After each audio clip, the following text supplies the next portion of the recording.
Tahukah kamu bagaimana sejarah lahirnya bahasa Indonesia hingga akhirnya menjadi bahasa persatuan kita semua? Assalamualaikum warahmatullahi wabarakatuh. Perkenalkan, nama saya Husnul Hatimah dengan NIM G0112511166 dari program studi agroteknologi. Pada kesempatan kali ini, saya akan membawakan sebuah penjelasan mengenai lahirnya bahasa Indonesia yang menjadi bagian penting dalam perjalanan bangsa kita. Bahasa Indonesia yang kita kenal hari ini tidak lahir begitu saja. Ia melalui perjalanan panjang, penuh peristiwa sejarah, hingga akhirnya menjadi bahasa pemersatu bangsa. Jejak awalnya dapat kita temukan pada bahasa Melayu. Sejak abad ke-7, bahasa Melayu sudah berperan besar di Nusantara. Kerajaan Sriwijaya misalnya memakai bahasa ini untuk kegiatan budaya, agama, dan komunikasi antar wilayah. Sifat bahasa Melayu yang sederhana, tanpa tingkatan tutur, membuatnya mudah dipahami oleh berbagai suku bangsa.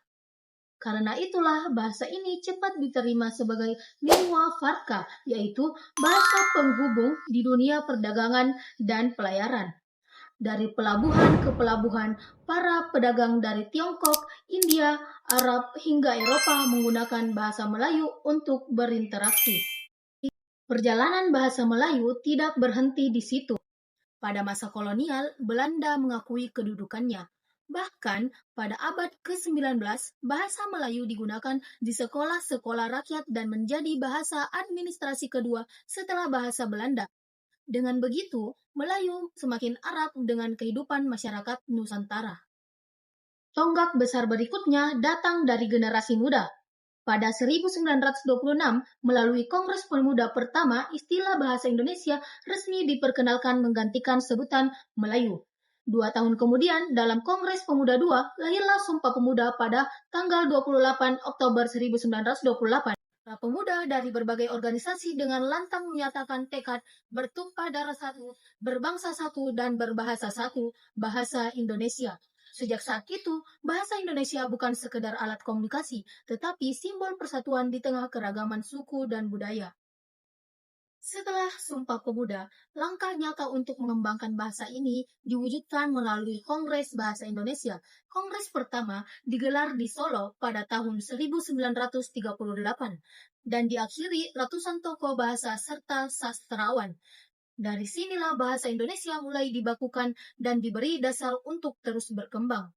Kongres berikutnya diadakan di Medan pada tahun 1954 menegaskan tekad bangsa untuk menyempurnakan bahasa nasional yang telah disepakati bersama.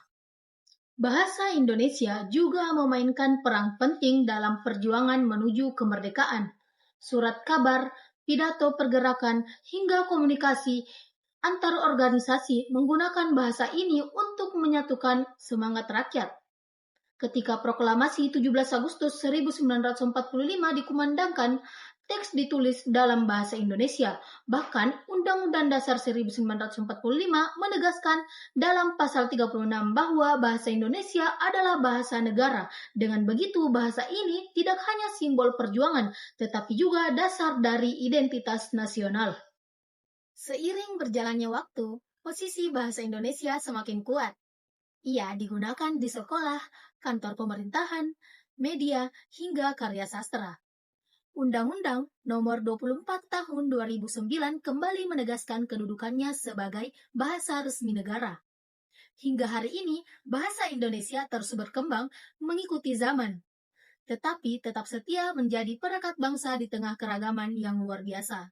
Singkatnya, bahasa Indonesia lahir dari bahasa Melayu, dibesarkan oleh semangat persatuan, diperjuangkan melalui Sumpah Para Pemuda, dan diresmikan oleh negara sebagai identitas nasional. Inilah bahasa yang membuat kita berbeda suku dan budaya, tetapi tetap satu bangsa, bangsa Indonesia. Terima kasih. Wassalamualaikum warahmatullahi wabarakatuh.